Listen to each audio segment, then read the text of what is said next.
Hi, Alexi here. Welcome back to my channel, where I recently realized that I can make videos about things that happened like a month ago in the YouTube commentary channel news cycle. I can't stop thinking about Lowkey, I Chose to Be a Lesbian by Malvika Kanan.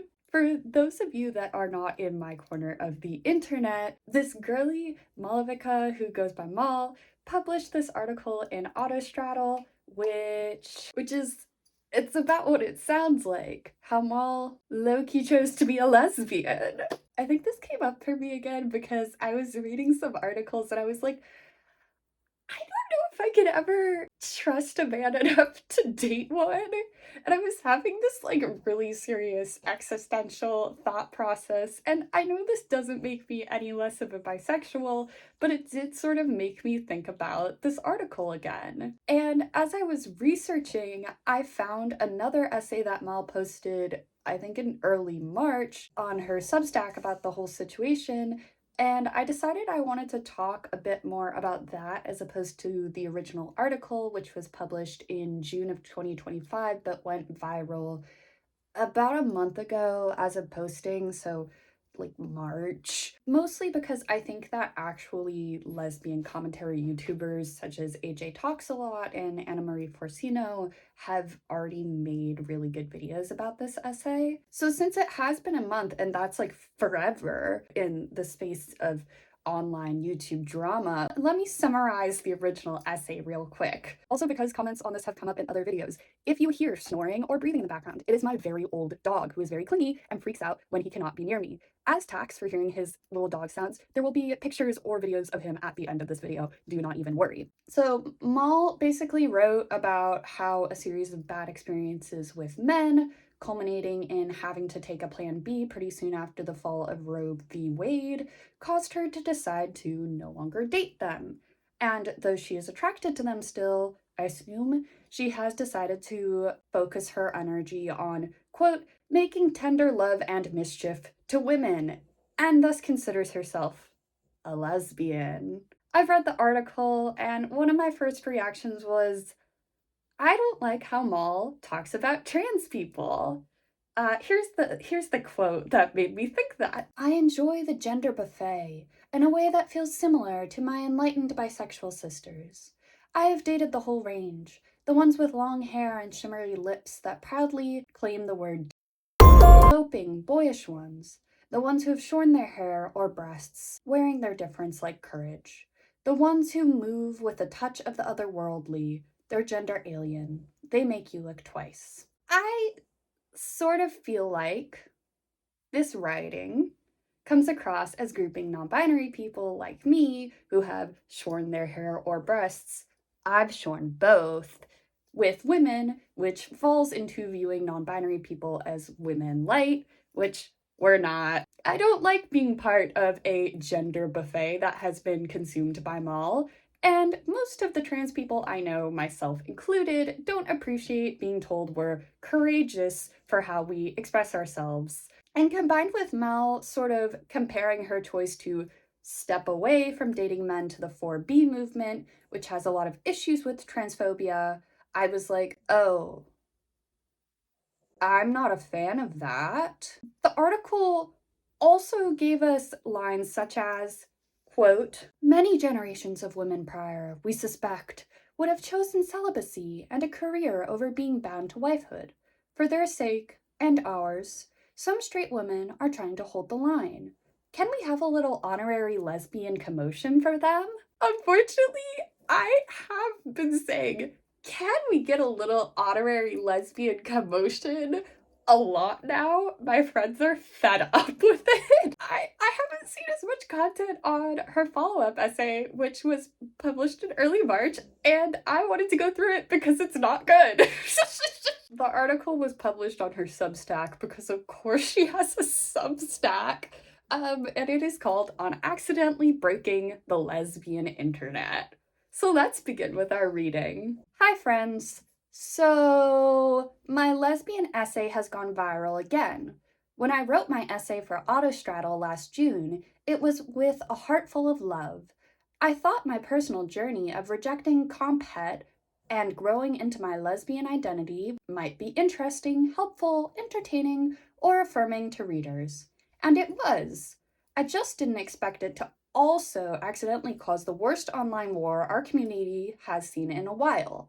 While my essay was met with hope the first time it went viral, the second time it popped a blister of pain. What I heard, loud and clear, from a portion of the Sapphic community.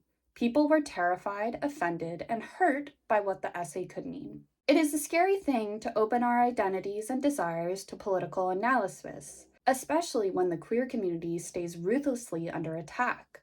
It is scary to veer into rhetoric that potentially cedes intellectual ground to homophobes. When each day feels like a new earthquake in America, I empathize with people feeling panic when the ground of lesbian identity beneath them, fiercely guarded by "born this way" and labels discourse, seems to shake. When the structural forces oppressing queer life are vast and unresponsive to our critiques, it can feel easier, even cathartic, to take out our pain on strangers online. As a 5-foot-tall Tamil woman with the temperament of a twink, it was never my intention to make anyone feel afraid or attacked. But that was the impact, and I pinky promise I've taken time to sit with it. I'm wondering what having the temperament of a twink has to do with any of this. Also, I don't really understand why, in what is supposed to be a sort of well thought out and deep response to the criticism of her original essay, she is still hiding behind her sort of online and writing sona of kind of girly popism. That's something I've seen a lot of people talk about, how in her writing she sort of uses a lot of pretty words to kind of distract from what she's actually saying. The criticisms of which I've heard and seen online are that it could be taken by homophobes to mean, oh, well, this queer person is saying that she chose her identity. That means everybody is choosing their identity, which means that they can just choose to be straight, which is not how that works. And even if I could, I wouldn't. Y'all are boring. But there's this sort of girly popism, I would say, in how she writes. And it kind of sucks that she's still hiding behind that in what is meant to be a follow-up that engages in the hurt that was caused. And you can see that in phrases like pinky promise, and that continues to come up. This newsletter is my attempt to respond to good faith critiques. I'm writing in rejection of the spectacle of collective internet punishment, including personal harassment that I have faced. While dogpiling women is perhaps the only thing that unites every faction of the internet, nothing can prepare you for the deluge of strangers telling you that there's blood on your hands, telling you to kill yourself, or threatening to kill themselves. Terrifying. I've reserved my vulnerability during this period for those who know and love me in real life. I'm not writing this for those who hope to stress me out, shut me up, or just get something off their chest. But if you are someone who wants the pain and fear my essay sparked acknowledged and addressed, I'm writing this as a love letter to you. But I'm not being serious about it. I'm still gonna use words like pinky promise or with the temperament of a twink, which again, what does that mean? I am not a celebrity, important, or rich enough for PR teams. This was workshopped in conversation with trusted friends and mentors. But how we disagree with each other, one mentor reminded me last week, is a sign of how much we value community. I love and value lesbians, young women, and queer people, and I see this as an opportunity for a reflective conversation. Pain demands acknowledgement if it's to be healed. As a survivor, I know this intimately. I have compiled some of the most common non-KYS comments into an essay here. I've limited my accessibility on socials, which might block some good faith folks, sorry, and I will not engage with harassment, but if you seek dialogue and repair, this Substack is a place for you. Okay, here we go. The personal. You low-key like men and are trying to deny it. Just call yourself bisexual. My essay is not a forum on whether I like men. Rather, it's about my choice to stop engaging with that question altogether. Doing so has opened up wide, sunny windows in my mind, allowed new possibilities to grow and flourish. I opened my essay by describing my experiences with compulsory heterosexuality in order to open the door for others who experienced the same. Ultimately, I chose to deflect from the unwinnable war of making a dignified life in their presence. The bisexual label does not feel right to me as someone who has always felt ambivalent and alienated around cis men. If I desired to date men, I would not call myself a lesbian. As a rule, when someone says they're a lesbian, especially given how contentious that identity is, I respect and believe them. The same goes for respecting folks' pronouns. Healthy queer discourse rests on the shared norm that we respect people for who they say they are. The thing is, in the essay, she admits that she might not always choose to no longer date men, which many lesbians feel does not make her a lesbian. I personally feel that as somebody who is not a lesbian, I can't really comment on this. That said, I do agree that the lesbian label can be very contentious and also can be very expansive. We see that in like every couple weeks, people on TikTok remember that there are he/him lesbians and get really mad about it. You are a political lesbian, and therefore you're probably transphobic, biphobic, lesbophobic. For what it's worth, I did not identify myself in that essay as a political lesbian. That is technically true, but you did compare yourself to them. And I remain committed to a vision of queerness that centers and protects trans people above all. I similarly affirm everyone's individual lesbian and bisexual experience. Political lesbianism is a historical project that tried to apply a political lens to desire, imperfectly so. Transphobia has always been a big blind spot and pain point in a variety of queer political projects, and political lesbianism is no exception. But I am never too angry at people who experiment, publicly and imperfectly, in trying to build livable alternatives to patriarchy. At least, I'm never angrier at them than I am at patriarchy itself. So this feels dismissive to me. Mal can choose to not be angry at people who experiment with projects that try to move away from patriarchy publicly and imperfectly all she wants, but she's not trans. So her not being angry about a movement's members engaging in transphobia as their imperfection, like, okay, your opinion literally does not matter because you are not trans. Sorry, that's just my personal opinion. You don't get to forgive them for that because you are not the group harmed. And this is sort of where my overall thoughts on Mal kind of boil down as somebody that's not a lesbian but is non-binary and femme and was designated female at birth and also is in a lot of sapphic spaces.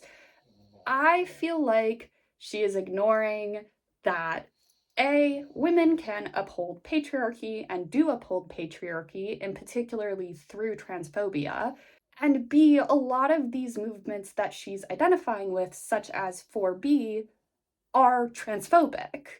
And she's just sidestepping that? Okay, now on to the juicy stuff. The political. You can't call yourself a lesbian because lesbianism is a biologically determined condition from birth. Let's get through this one first because I think if this is a non-starter for you, you probably won't enjoy the rest of this, and that's okay. If you're still here, hi. I do not subscribe to this biological argument, sometimes called born this way, because there is, to my knowledge, no gene that makes you gay.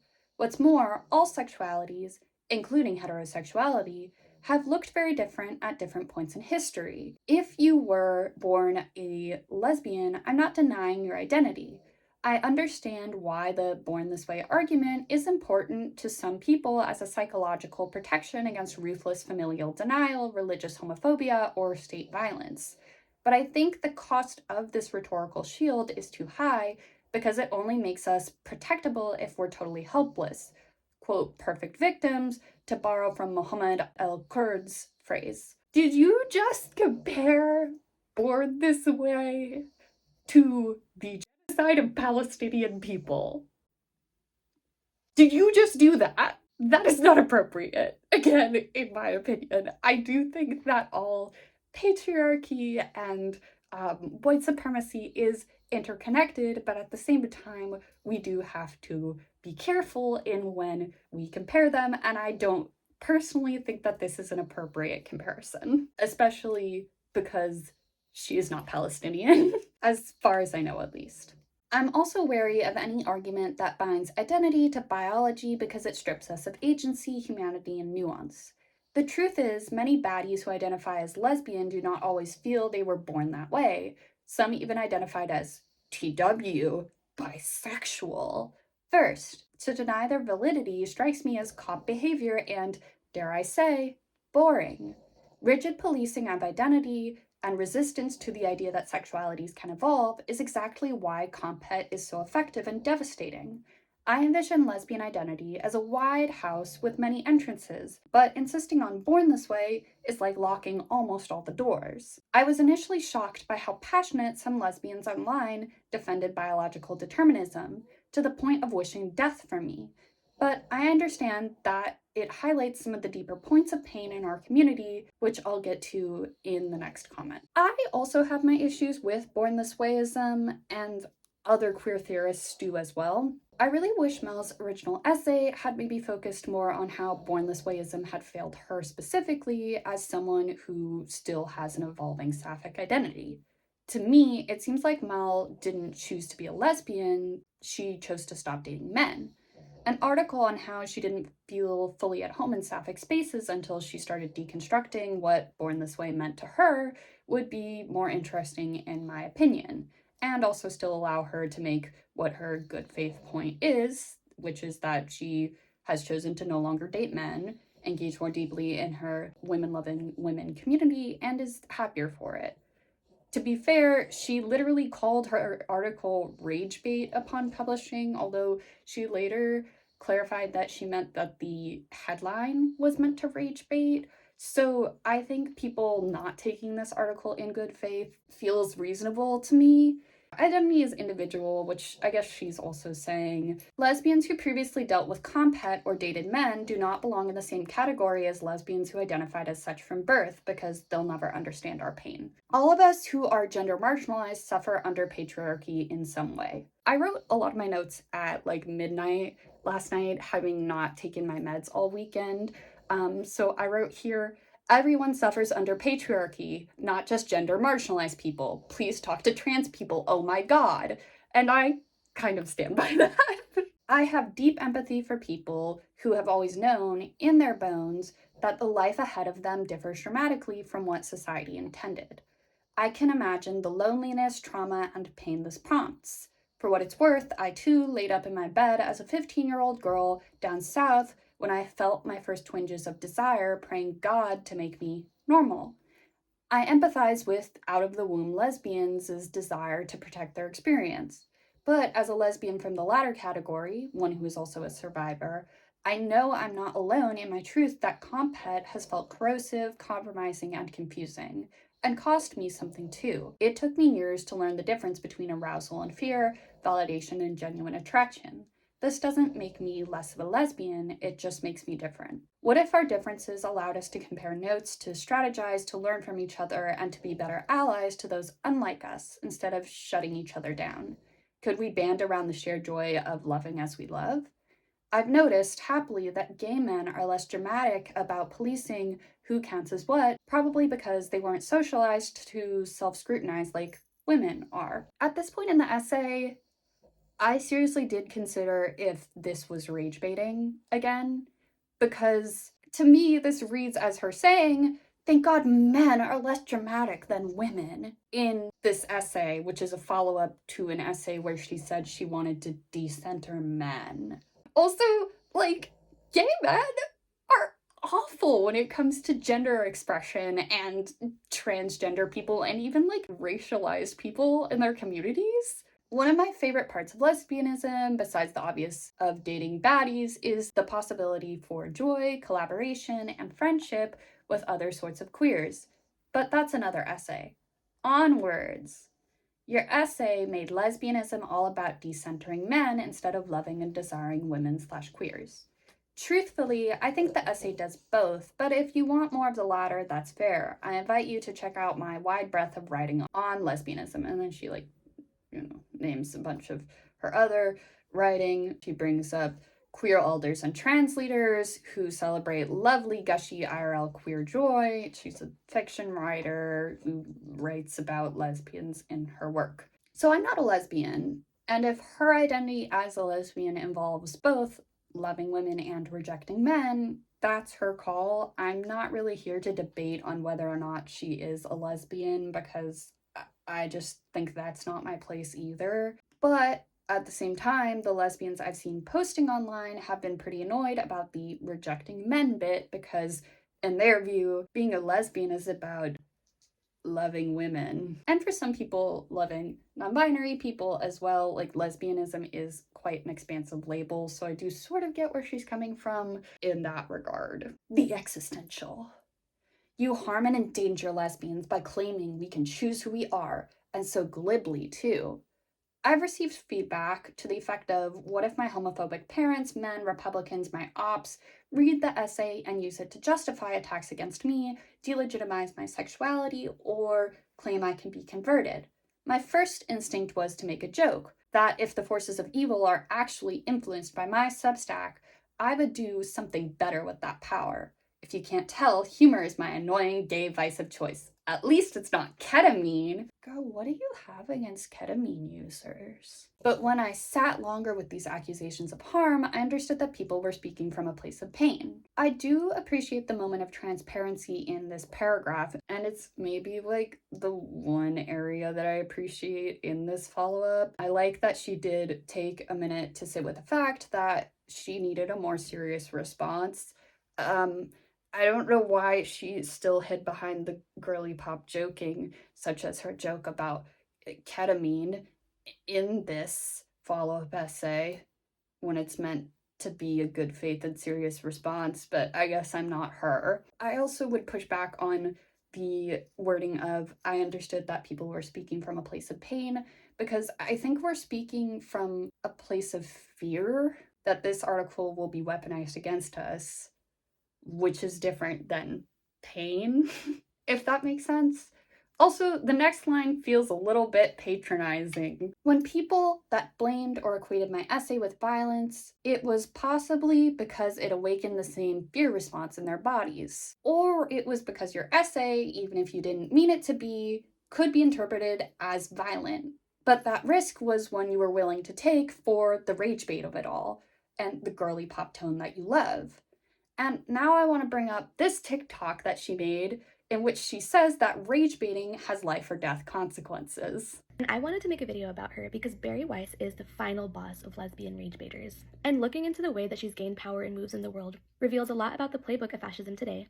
And I think that's worth being alert to. I'm not joking when I say that rage bait is the strategy of fascism today and that rage baiting has life or death consequences. How are you going to call the title of this article rage bait in a like, haha, silly, goofy way, and then say that rage baiting has life or death consequences, and then turn around and say, well, these people would have been homophobic anyways without my rage baity title, so like, does it even matter? I actually had to go to bed after watching this TikTok. I was like, I can't do this anymore. I can't handle the hypocrisy anymore. Like, she's just saying words, and words have meaning. It's true, the language of choice can be and is weaponized to justify conversion therapy. But what I've decided as I've grown older is that I ultimately do not allow fear of homophobia to dictate how I act. I cannot name a single marginalized group in history that has convinced its oppressors to treat them better because they perfectly minded their P's and Q's. I refuse respectability politics because it serves nobody but our oppressors. People who love and support you will do so in all your messy contradictions. People who are hell-bent on oppressing and denying your self-expression will do so regardless.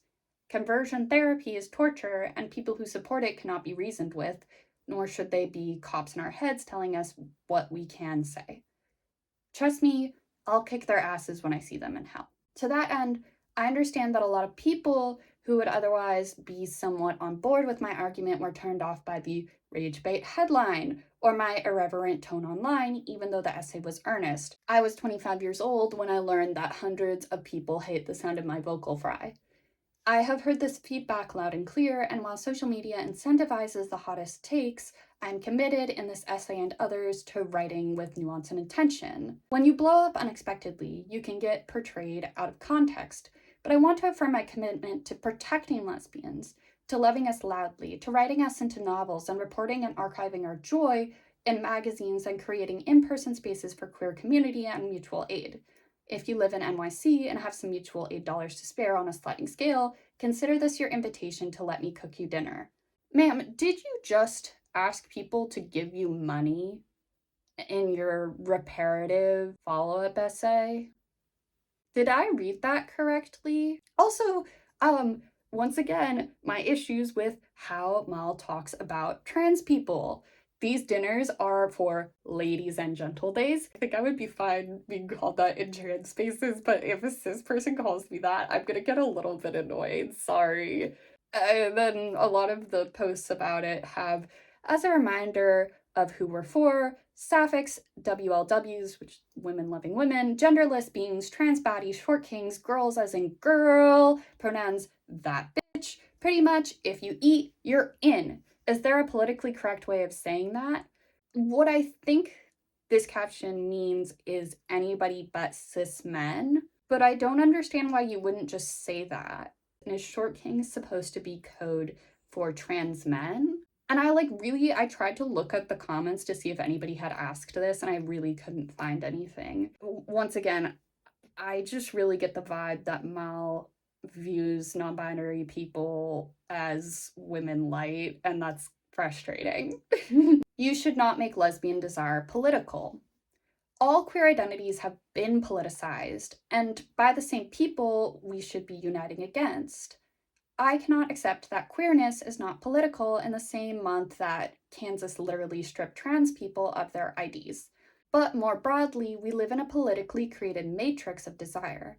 If you think desire is not political, consider a dark skinned woman who is routinely treated as the last option in the dating pool. Consider any fat, trans, disabled, non white, or otherwise non normative person who is excluded from our society's images of desirability. I would never accept born this way, a political discourse, if it were used to justify people with supremacist sexual preferences. That means I have to be comfortable taking political responsibility for my own desire as well. I think that desire has been politicized, and I think queerness has been politicized. But I also think there are some issues that come to mind for me when we say that being a lesbian is political. The first is that it allows people to claim that because they're a lesbian, they aren't transphobic, for example. It can be used to say, well, I don't like men, and trans women used to be men. Therefore, I don't want to date trans women. Trans women are women, guys. This is crazy. I know, big news. Another issue that comes to mind is that are we saying that lesbianism is political, but straightness isn't? And doesn't that continue to perpetuate straightness being the default? I can see the point that Malavika is trying to make, and I don't think my points even discount hers, but those were the immediate thoughts I had at midnight after having been off of my SSRIs for 2 days. If that's a bridge too far for you, that's okay, but consider that queerness has long been the political house of refuge for people cast off by society, asking us to push the boundaries of what is imaginable. Feminism, the philosopher Amina Srinivasan has argued, is where you historically turn to find a political critique of desire, sex, everything we take for granted. I suggest her book, The Right to Sex, for more. Marginalized people have launched psychological and political warfare against the narratives that they are undesirable, including internalized self-hatred from the historic Black is Beautiful campaigns to today's body positivity. The question of politicizing desire has historically been the open, flaming wound at the heart of feminism. Political lesbianism, celibacy, and separatism have been extremely divisive, especially when inflamed by trans-exclusive factions. So too, at various points, have been pornography and sex work, because they raise questions about agency, complicity, pragmatism, and desire that are often too painful to confront. I hate that the question of desire consistently turns feminists against each other. makes us sometimes treat each other worse than men. I did ask myself whether it was worth poking this controversy instead of solely rallying the girls around material causes such as reproductive access or gender affirming care. FWIW, I work professionally on those two. Once again, to me, it feels like Mal is throwing trans people in here without meaningfully engaging in the fact that the movements that she cited in her original essay, such as 4B, are often transphobic, and that feels tokenizing, like she's using us as a defense of her essay, which was sort of weird about lesbianism. To explain why I risked it, let me close on a note of perspective. On the right, young women similar to me, that's my dog, influencers, creators, writers are also trying to inspire a political project of desire, even if they don't call it that. But they're trying to push young women in the opposite direction towards sexual conservatism, traditionalism, heterosexual marriages that result in the birth of as many white babies as possible. Conservative women have been working overtime to subtly influence their followers in the direction of trad wives, romanticizing boyfriends, financial dependence on men, getting off birth control, and other deeply political stuff.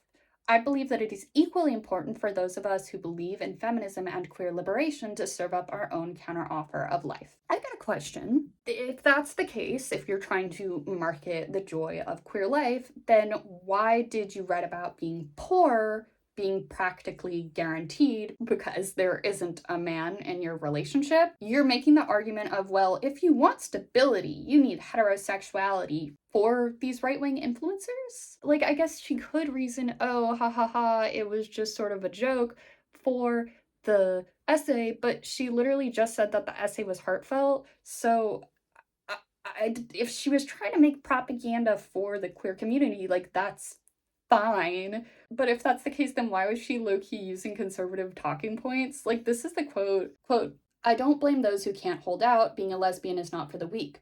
Most often, we speak of the financial disadvantage when you refuse male money. My friends joke that you need an actual line item in your budget for lesbian dating. You're saying that if you don't date men, you'll be poor, which does the work of conservatives for them.